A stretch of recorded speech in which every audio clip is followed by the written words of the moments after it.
Good morning welcome to news cafe. వివిధ వార్తాపత్రికల వివరణ విశ్లేషణతో మీ ముందుకు వచ్చింది న్యూస్ కేఫ్. ముందుగా వివిధ దినపత్రికల్లో వచ్చినటువంటి ప్రధాన అంశాన్ని గమనిద్దాం. ఈనాడు తెలంగాణ ఎడిషన్ చూద్దాం. ఇక్కడ బ్యానర్ ఐటెంలో మనం చూడొచ్చు, ఉప్పు చక్కెరలో ప్లాస్టిక్ భూతం. దేశంలోని అన్ని కంపెనీల ఉత్పత్తుల్లోనూ మైక్రో ప్లాస్టిక్ సైజు 0.1 మిల్లీమీటర్స్ నుంచి 5 మిల్లీమీటర్స్ ఆరోగ్యంపై తీవ్ర ప్రభావం. టాక్సిస్ లింక్ అధ్యయనంలో వెల్లడి. మువ్వెన్నెల కాంతుల్లో గోల్కొండ కోట. ఇక ధరణి సమూల ప్రక్షాళన. దేశానికి ఆదర్శంగా తెలంగాణ కొత్త రెవెన్యూ చట్టం. అదనపు కలెక్టర్ అవినీతి దందా. నిషేధిత జాబితా నుంచి భూమిని తొలగించేందుకు లంచం. ఇక రేపే 3వ విడత రుణమాఫీ. వైరాలో ప్రారంభించనున్న సీఎం రేవంత్ రెడ్డి 14 లక్షల మందికి 2 లక్షల వరకు మాఫీ. లంచం అడిగితే భరతం పడతారు. 3.5 ఏళ్లలో 7గురిని అనీషాకు పట్టించిన ముత్యం రెడ్డి. అవినీతి పరుల కోటలకు బీటలు. ఈ ఏడాది ఇప్పటి వరకు 105 అనీషా కేసులు. శాఖల వారీగా అక్రమార్కుల వివరాల సేకరణ. ట్రాప్ మాత్రమే కాదు, అక్రమాస్తులపైన దృష్టి. డిఎస్సి ప్రాథమిక కీ వెల్లడి. అభ్యంతరాలకు 20 వరకు గడువు. ఇక ఆంధ్రజ్యోతి చూద్దాం. పదవుల బొనాంజా. ఎల్లుండి ఢిల్లీకి సీఎం రేవంత్. పీసీసీ కార్యవర్గం మంత్రివర్గ విస్తరణపై అధిష్టానంతో చర్చ. సామాజిక సమీకరణాలు చూసుకుని టీపీసీసీ చీఫ్, కార్యనిర్వాహక అధ్యక్షులు, ప్రచార కమిటీ చైర్మన్ నియామకం. 4 మంత్రి పదవులు, ఉపసభాపతి, చీఫ్ విప్ పైన నిర్ణయం. 19 లేదా 20న పదవుల భర్తీపై ప్రకటనకు అవకాశం. నేడు కాగ్నిజెంట్ కొత్త క్యాంపస్ షురు. కోకాపేటలో ప్రారంభించనున్న ముఖ్యమంత్రి రేవంత్. దక్షిణ కొరియా నుంచి వచ్చిన అనంతరం కార్యక్రమానికి 10 లక్షల చదరపు అడుగుల్లో కార్యకలాపాలు. 15,000 ఉద్యోగాలు. హైదరాబాద్లో 5వది. ఇక అద్వాన హాస్టళ్లు. అపరిశుభ్రమైన వంటగదులు, అసహ్యంగా మరుగుదొడ్లు. మంత్రి తుమ్మల కంటతడి. హరీష్ విమర్శలతో మనస్తాపం. ప్రజల కోసం పనిచేస్తా, పబ్లిసిటీ కోసం కాదు. ఇక పర్యాటక హోటళ్లు ప్రైవేటుకు. పర్యాటక శాఖ ఆధ్వర్యంలో ఉన్న హోటళ్లలో నాసిరకంగా సదుపాయాలు. ఏసీబీ వల్ల అదనపు కలెక్టర్. ప్రాణత్యాగాల ఫలితం. సుప్రీంకోర్టు తీర్పు ద్వారా మాదిగ జాతి గెలిచింది. 40% మందికి రుణాలు మాఫీ కాలేదు. 2 లక్షలు ఒకేసారి మాఫీ చేస్తామని ఇప్పటికీ చేయలే. మల్కాజ్గిరి ఎంపీ ఈటెల రాజేందర్ విమర్శలు. పేదల సొంతింటి కలను సాకారం చేద్దాం.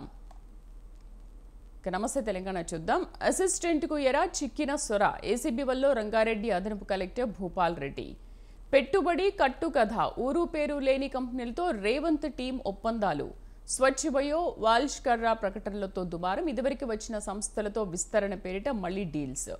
కేటీఆర్ చురక. సర్కార్లో కదలిక. దిగొచ్చిన రాష్ట్ర ప్రభుత్వం. గురుకులాల్లో తనిఖీలు. ఏసీబీ ఫుడ్ సేఫ్టీ తూనికల శాఖ సిబ్బందితో బృందాలు. పెద్దాపూర్ గురుకులాన్ని పరిశీలించిన డిప్యూటీ సీఎం. ఇక ఉద్యోగ జేఏసీ ఝలక్. ఉద్యోగుల అల్టిమేటంతో ప్రభుత్వంలో వణుకు. భవిష్యత్తు కార్యాచరణపై అధికార వర్గాల ఆరా. సంఘాల నేతలపై ఇంటెలిజెన్స్ వర్గాల నిఘా. రుణమాఫీలో రైతుకు ద్రోహం జరిగింది. 2 లక్షల వరకు మాఫీ చేస్తానన్న సీఎం రేవంత్ ఇంతవరకు పూర్తి చేయలేదు అంటున్నారు ఎంపీ బలరాం నాయక్. ఏపీ నెత్తిన సర్కారు పాలు. తెలంగాణ డైరీని మూసేసే కుట్ర. ఆంధ్ర డైరీలను పెంచి పోషిస్తున్నారా? విజయ పాడి రైతులకు కోట్ల రూపాయల బకాయిలు. ఇక ఇంద్రాసాగర్ చెరువుకు ఉరి. అసైన్డ్ భూముల్లో వెంచే వ్యవహారంలో కొత్త కోణం. 512 ఎకరాల ఆయకట్టు ఉన్న చెరువుకు కబ్జాల ముప్పు. ఇక ఈనాడు ఏపీ ఎడిషన్ చూద్దాం. సర్వే నంబరు మార్చి అగ్రిగోల్డ్ను ఏమార్చి భూములు కొట్టేశారు. 10 కోట్ల స్థిరాస్తి కబ్జా వెనుక మాజీ మంత్రి జోగి రమేష్ కుట్ర. ఏసీబీ సిఐడి విచారణలో వెలుగులోకి వచ్చాయి విషయాలు. బడి ఈడు పిల్లలు బయట ఉండడానికి వీల్లేదు. విలువలతో కూడిన నాణ్యమైన విద్య ప్రభుత్వ లక్ష్యం. 10వ తరగతి పిల్లలకు ప్రతిభా అవార్డుల పునరుద్ధరణ. విద్యాశాఖ నైపుణ్యాభివృద్ధి శిక్షణపై సమీక్షలో సీఎం చంద్రబాబు. తుంగభద్ర సంరక్షణకు సమన్వయంతో పనిచేస్తాం. తుంగభద్ర ఓ సవాలు. ప్రవాహ సమయంలో పనిచేయడం కష్టమే. అయినా వీలైనంత వేగంగా తాత్కాలిక గేటు పనులు 4 రోజుల్లోగా పూర్తి చేస్తాం. హైకోర్టుకు మరో 2 శాశ్వత న్యాయమూర్తులు. ఉద్యోగుల బదిలీలకు రంగం సిద్ధం. ఈసారి కొన్ని విభాగాల ఉద్యోగులకే బదిలీలు. నేడు ఉత్తర్వులు. ఈ నెలాఖరుకు ప్రక్రియ పూర్తి.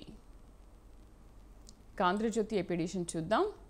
ఇదో అగ్లీ దందా. అగ్రిభూములన్నీ బాధితుల్ని ఆదుకుంటానన్న జగన్. అదే హామీతో అధికారంలోకి వచ్చి కానీ ఆ భూములపైనే కానీ కన్నేసిన నాటి మంత్రి.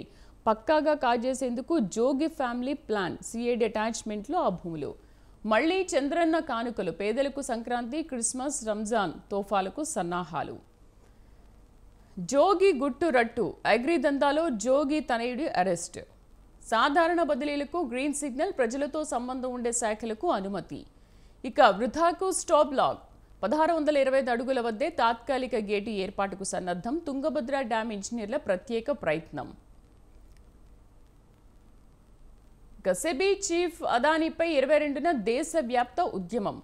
ఈడీ కార్యాలయాల ముట్టడి, షేర్ మార్కెట్ స్కామ్లో మోదీ పాత్ర ఉందని కాంగ్రెస్ అంటోంది. కుల గణనపైన విస్తృతంగా ప్రజల్లోకి. పీసీసీ, ఏఐసీసీ నేతలతో ఖర్గే భేటీ. చివరిగా సాక్షి పిటిషన్ చూద్దాం. అన్ని ప్రయత్నాలు చేసి చివరకు తప్పుకున్న టీడీపీ. విశాఖ ఎమ్మెల్సీ ఎన్నికలో గెలిచేందుకు టీడీపీ అన్ని పాచికలు, కోట్లు వెదజల్లి ఓట్లు కొనేందుకు విశ్వ ప్రయత్నాలు చేశారు. రోగం తిరగబెట్టింది. కూటమి ప్రభుత్వ పాలనలో సర్కారు ఆసుపత్రులు మళ్లీ పాత రోజులు. ప్రతి అడుగులోనూ మోసం. జన్మభూమి 2లో స్కూళ్ల అభివృద్ధి, పాఠశాలల అభివృద్ధికి ముందుకొచ్చేవారని ప్రోత్సహించండి అంటున్నారు సీఎం చంద్రబాబు.